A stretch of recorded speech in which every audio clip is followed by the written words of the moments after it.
And by the way, as of my crib sheet, as of this morning, or yesterday morning, I guess, we only have 10 vacancies left, so 10 vacant units left. So if you want to live out there, please see Christina. But we built something with trailblazers. We're going to go, and with the city behind it, with the financial community of Yvette and now Linda Warren wearing a different hat behind it, we were able to put this together, and we came up with a significant amount of equity to build it out and to take the incredible old 1922 ballroom and turn it now into a catering establishment. And I'm here to announce that starting next month, looking to Christina to make sure I'm right on this, that the speakeasy, which is the entrance, the lobby, the bar, will be open for dinner from Tuesday night through Saturday night, closed when we're having major events. We do weddings up to 200 people comfortably in there, and it is absolutely spectacular. But we built something where the trailblazers would come. We have to rent it because trailblazers, do you want to sign a one-year lease or do you want to drop $400,000? Ari, what he's doing out there will fill in the pieces. We're also the designated developer on something called Upper Chester, which is on Chester between 101st and 93rd and a half. And if you think about it for a second, you have the Cleveland Clinic thriving just to the south of us. To take a spread all the way up to University Circle, that's called Huff. And we're bringing Huff into the mix now as the connector and really bringing life back there, working with everybody in the city of Cleveland. And you know what? This can only happen in Cleveland. Other cities, we've worked in a lot of other cities. It's almost impossible to coordinate. And it's been a pleasure. I mean, I've worked with half the people in the room either I owe money to or I work with. So thank you. And I owe money to the other half. I think for us, this story started 12, 14 years ago for my family on the theory that there's a change of the guard in terms of taste of how people want to live and how people want to experience lifestyle. And the idea was that if you created mixed-use, vibrant, dynamic experience in the city of Cleveland, connected to other things, and that connectivity is important. We'll get back to that. In our case at the time, it was East 4th Street. It was connected to the ballparks. It was connected to the Main Street, Euclid Avenue. If we could create this sort of lifestyle that's walkable and dynamic and vibrant and truly sophisticated and urban, that people would come, enjoy that experience, and it would be successful. That was the theory. And it was proven true. And it was proven true on East 4th Street. We're 100% occupied, 322 apartments on the upper floors. We're 95% occupied with the retail, which is mostly entertainment and food and beverage, which is thriving.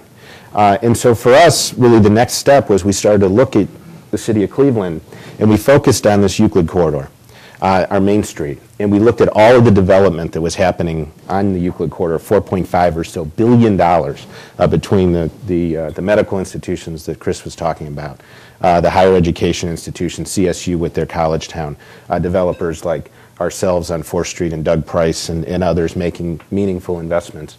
But you know what, since we had anchored the downtown end of the corridor, the real opportunity then became University Circle. It's all the things that Chris talked about. You've got this world-class higher education, both in terms of the university, in terms of music schools and art schools. You've got world-class culture, and you've got world-class hospitals and healthcare institutions. But the one thing that we saw when we responded to the RFP that the university and UCI put out, and they've been wonderful partners on this thing, but the one thing that we saw that was missing in University Circle, as Wes was talking about, is to me it's called the fabric.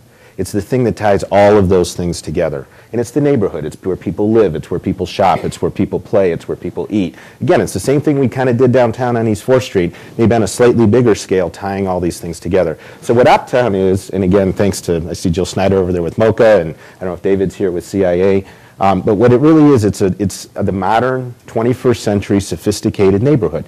Where you can live and you can play and you have culture institutions and you have places to shop and you have places to eat that are designed by world-class architects that have green building and 21st century infrastructure in terms of technology, all of those things that are taking us forward and all connected to the rest of this corridor by public transportation. So that, again, we're looking for a city that down the road is, in a main street, that down the road has public transportation, walkable neighborhoods, vibrant lifestyle, and that ultimately is what's going to be what takes us into the next city for people in my generation, for empty nesters, all those sorts of things. So that's really the opportunity that Uptown presents. Right. You talked about connectivity, and I sort of heard some connectivity throughout the discussion here, and I think I'll ask the question before it gets asked out there, in regards to neighborhood development. How do we develop an area and attract new residents to the area while strengthening the existing neighborhood that's existing there? Maybe Chris, I'll start with you and just kind of go around to the I think panel. one of the things that we do not want to forget as a community as we look out to build a neighborhood out of University Circle, and this idea of using the anchor institutions to leverage housing are the schools. And I mean the schools a level below the universities.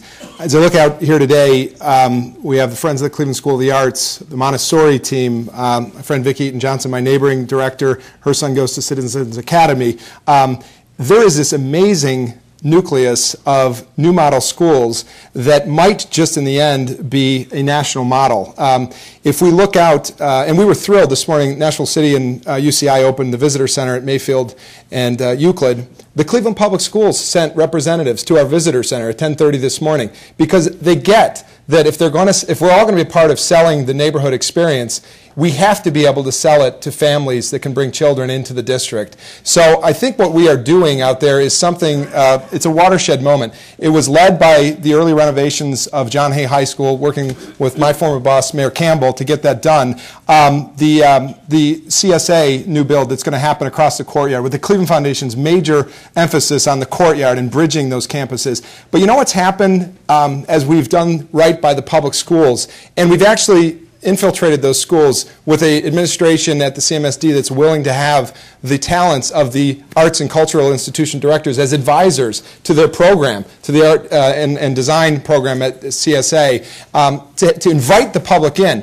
You know what's happening? The private sector has figured out that using University Circle as a learning lab for students of tomorrow is a pretty good model. The public schools figured it out first, and our friends at Montessori and our friends at Hawken have found themselves back in University Circle, the latter being historically of Ansel Road. It found its way back to Magnolia a few blocks over from where it originally started. Montessori has got an idea to use every single cultural institution as a learning lab for extracurricular for their students.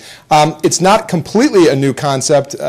Visited recently with my wife, who's the Botanical Gardens Director, the Brooklyn Botanical Gardens, who has a hand-in-glove relationship with the Brooklyn School for Science and the Environment. That's the way it works in the new partnership of the future. Use these anchor institutions to leverage new schools that really then is the baseline foundation for neighborhood regeneration. We can build all the housing in the world, but if we don't fix the schools in the area, we're not going to get anywhere. We have a new model that's growing, and it's worth getting out on top of the highest hill in Cleveland and screaming out about. Well, I would add to that on top of the schools, and I think it's wonderful, the new development and new homes and housing is going back into some of the neighborhoods that we have and taking care of the businesses and the homes that are already in place. And that's where some of the things we've done in the Uptown with the below market rates, where much of it is for home improvement, some of it is just for lights and locks for the businesses to keep them safer, giving some advice and some counseling of moving the registers, making it a safer environment, and it's just taking care of what I would consider some of the basic blocking and tackling to make the areas much better and to tie this all together. So you've got the public school systems, you've got new housing, you've got new retail, but you're blending in what has been the historic neighborhoods of Cleveland, and you hope to pull that all together, and it creates a much more comprehensive environment, one that I think will be successful over a long period of time. You know, I think one of the models that we've all been looking at, the Cleveland Foundation initiated this, as a number of us have been introduced to the West Philadelphia model. And what that model is, it's sort of the precursor of the greater University Circle model. And what they found was that there's a connection between all of this institutional development, the sorts of things that we're building in the middle of the campus and in the middle of the institutions, that there's a connection between the success of that type of development and the success of the neighborhoods that surround that development.